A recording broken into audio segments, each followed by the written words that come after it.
Okay, welcome na naman mga kabarya dito sa channel natin. Old Coins PX 1611.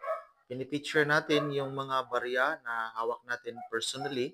So talagang personal na hawak, di gaya sa iba na picture-picture lang na kinuha para makapag-video, para makapag-vlog sa kanilang channel. Pero dito sa atin, sinusubukan natin na aktual talaga na barya na hawak natin para personal natin maipakita sa mga viewers natin yung barya na pinipicture po natin.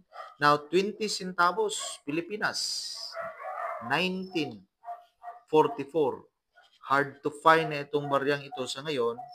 So, mahal na ito mga kabarya. May value na talaga ito base sa pagsasaliksik natin at base sa mga sources po natin. So, ito yung barya kasi silver kasi ito mga kabarya, 75% silver, Denver Mint. So, ito yung may letter D dito.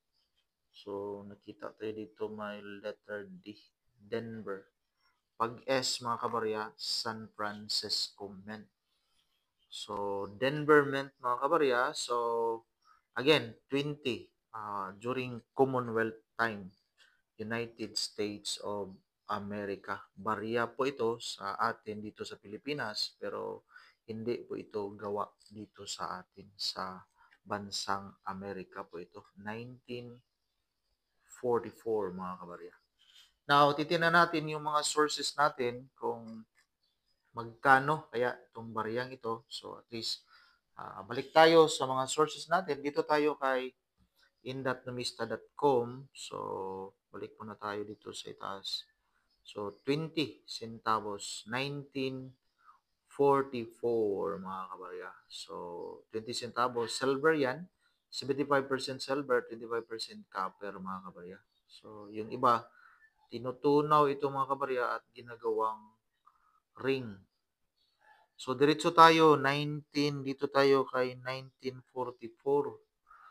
Two kinds of 1944, mga kabarya. Ito yung common, tsaka yung S-stamp with D. So, ito yung maliit lang. So, walang value quotation, pero yung frequency niya, 1.3%. So, yan po mga kabarya. Pero ito, may value na ito, kahit good, 150, 170, very good, 210, fine, extra fine, 210. 370, yung almost uncirculated. Kasi, again, hard to find o semi-hard to find itong klaseng barya na hawak natin.